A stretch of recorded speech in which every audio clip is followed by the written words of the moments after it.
¿no?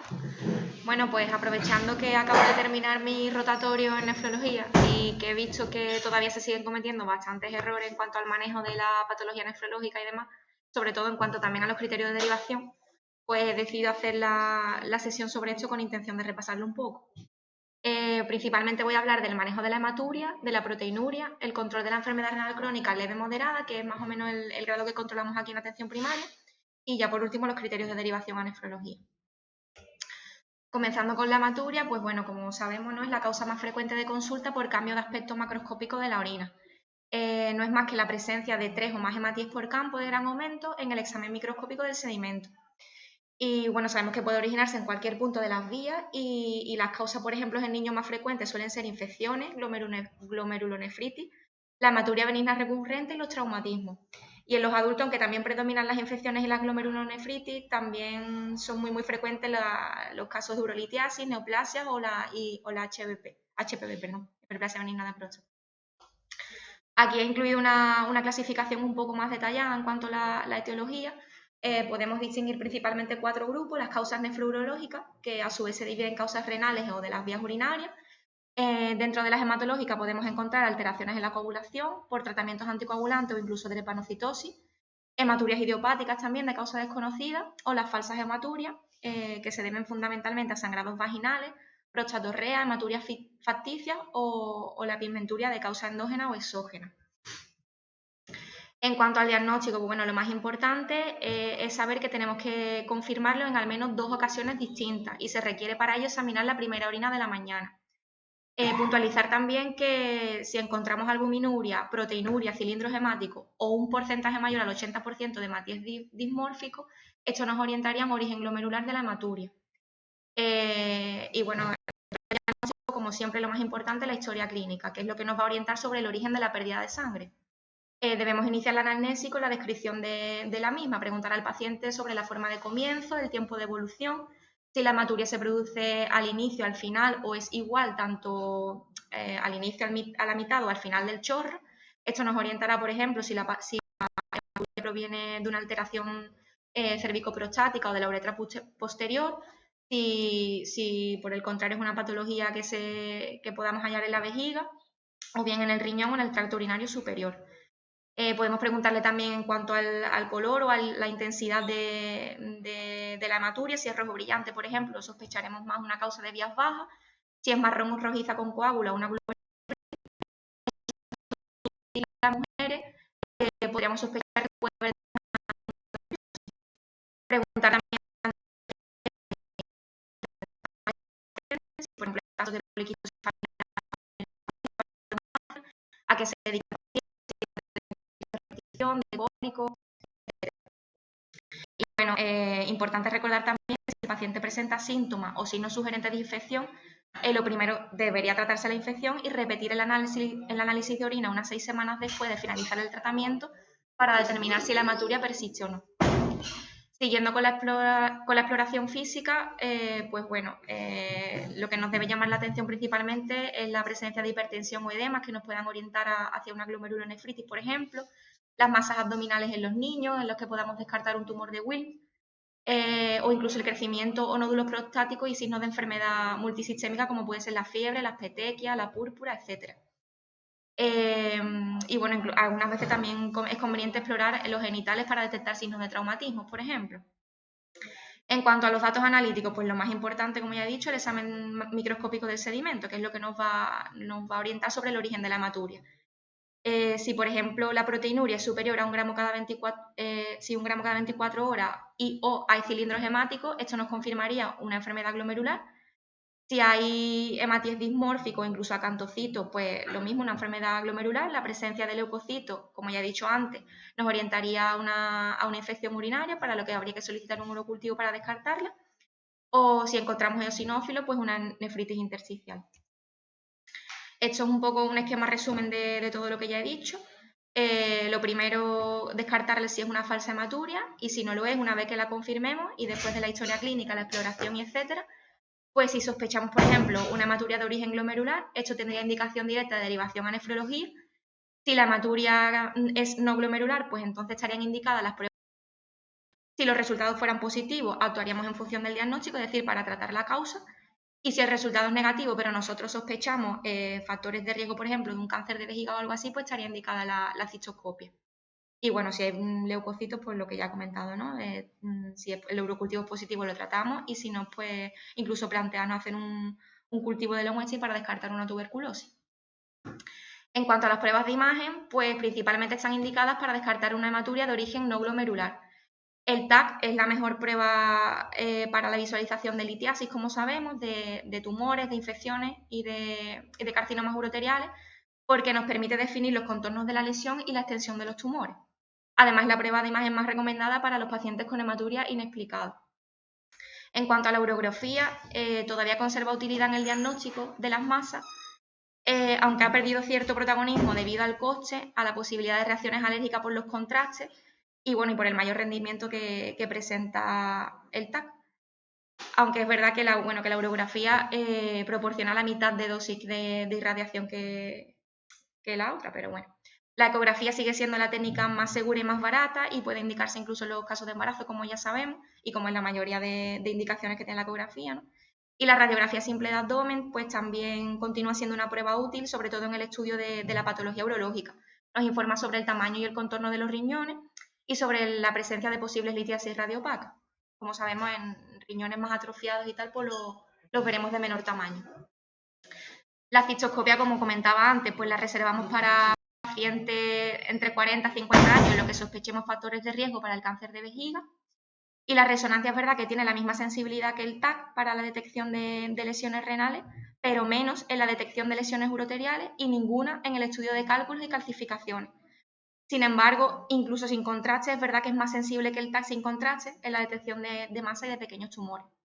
Y bueno, la biopsia pues la reservamos sobre todo para pacientes con hematuria glomerular, con presencia de factores de riesgo de progresión de la enfermedad y en los que encontremos, por ejemplo, una elevación progresiva de las proteínas en orina o de la creatinina en plasma.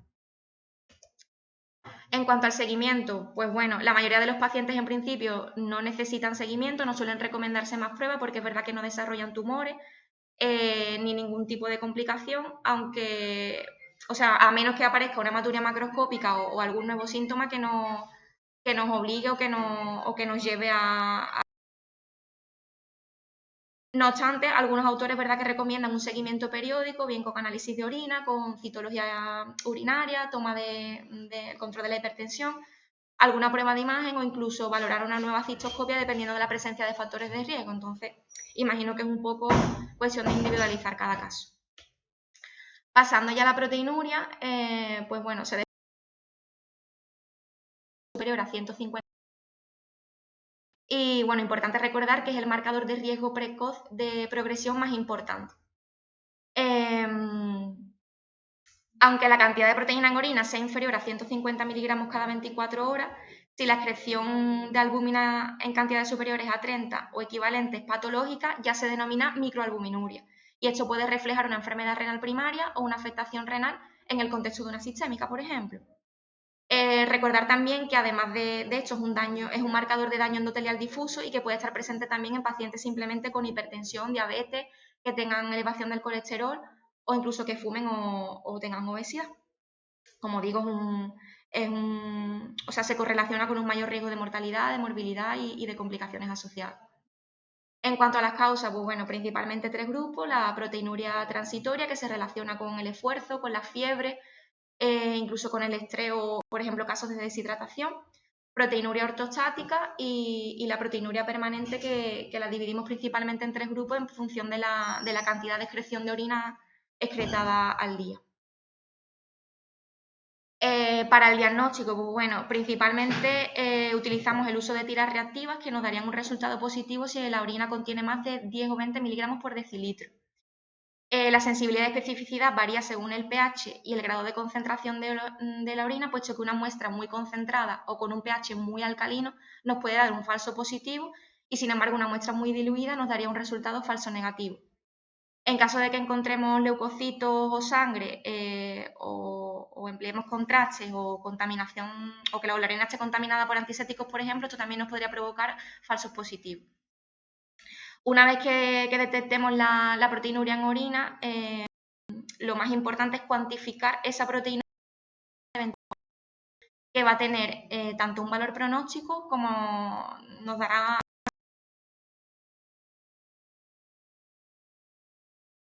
cálculo del cociente proteína-creatinina o albúmina-creatinina en una muestra aislada de orina, principalmente a de la eliminación urinaria, de la eliminación de proteínas en orina, perdón, en 24 horas, por lo que suele ser el parámetro que más empleamos. Aquí he dejado la clasificación en función de la excreción de albúmina, si la clasificamos en microalbuminuria, macroalbuminuria o si la albuminuria es normal, por ejemplo. Y bueno, continuando con el diagnóstico, pues un poco como en el caso de la hematuria, ¿no? Comenzar con la historia clínica y la exploración física completa del paciente, el sedimento, como ya he dicho, y el cultivo de la orina. Para la cuantificación de la proteinuria, recolectar la orina de 24 horas, excluir por supuesto que la proteinuria sea un caso transitorio, como decía antes, mediante análisis repetidos de la misma, y excluir también los casos de proteinuria ortostática o postural, por ejemplo.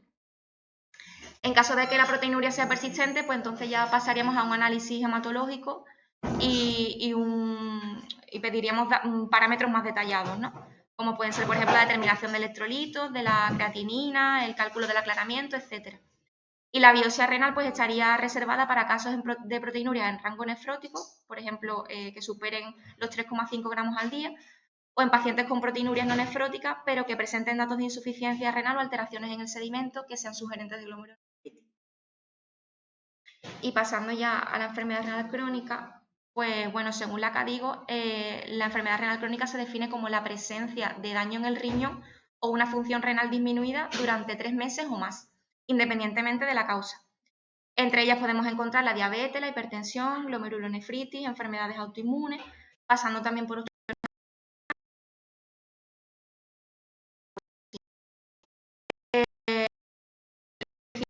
identificar la causa de esa, que es lo que está deteriorando el riñón para instaurar el tratamiento más específico y prevenir las complicaciones. ¿Cómo lo vamos a hacer? Pues van a pistas sobre van a ser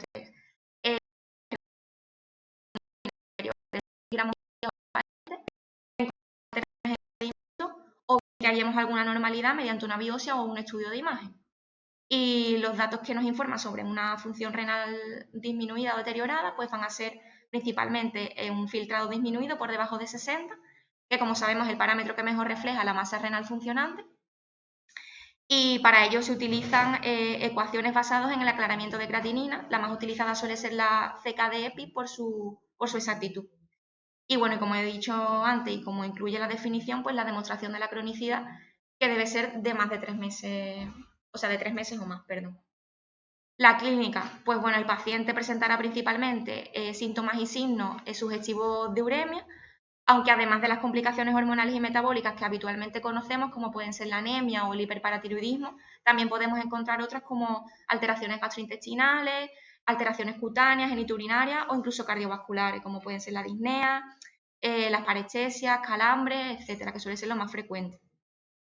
Recordar que actualmente la enfermedad renal crónica se incluye como un factor de riesgo cardiovascular independiente, por esto mismo precisa un buen control de los factores de riesgo cardiovascular, por el hecho del riesgo que supone, ¿no? Y bueno, es un poco repetir lo mismo de antes, ¿no? Después de demostrar la cronicidad, el tema de realizar una buena historia clínica y exploración física, pues pasaríamos a las pruebas de laboratorio, las pruebas radiológicas o la ecografía renal incluso.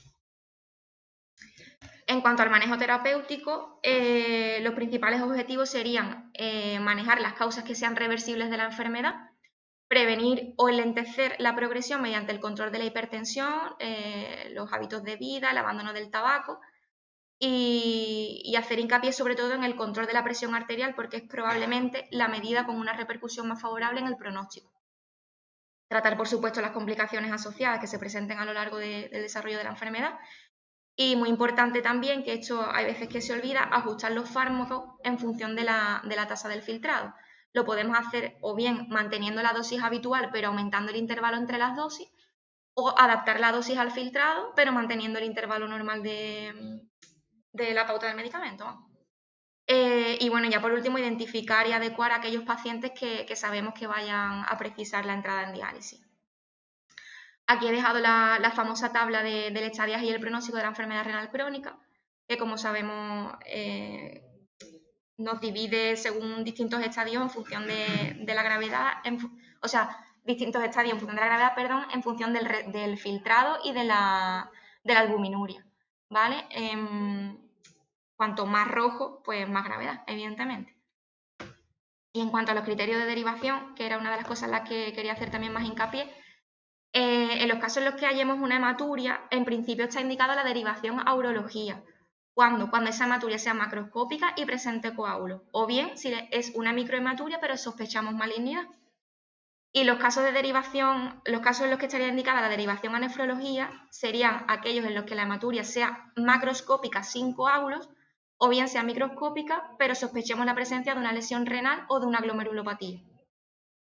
Y en los casos de proteinuria, la derivación al nefrólogo tendríamos que considerarla en caso de que la proteinuria sea persistente o en pacientes con sospecha también de glomerulonefritis o de insuficiencia renal. Aquí he dejado un algoritmo de, o sea, los criterios de derivación a nefrología, vamos, que lo he sacado del documento del consenso de los criterios de derivación de atención primaria a nefrología, que creo que resume muy bien todo lo que he hablado y puede resultar muy útil para consultarlo, vamos. Además también incluye aquí abajo la tabla que os comentaba antes. Y bueno, no la que os comentaba antes, sino una tabla parecida, vamos, que en función del estadio y tal, pues nos permite localizar de una forma rápida si tiene indicación de derivación o no. No obstante, durante mi rotatorio me han recomendado esta aplicación, que no sé si la conocéis, se llama Nefroconsultor. Y bueno, creo que es muy útil porque metemos simplemente algunos datos como la edad, el sexo o los valores de creatinina en plasma, por ejemplo, y la propia aplicación te dice si está indicado la derivación a nefrología o no, y en caso, por ejemplo, de que no esté indicada, las pautas de actuación aquí desde atención primaria, o sea, el seguimiento y demás. Entonces creo que es bastante útil. No sé si ahora mismo la podríais descargar porque estaban haciendo actualizaciones y yo, por ejemplo, no he podido. Pero bueno, en principio debe estar disponible en breve, si no... Y nada más.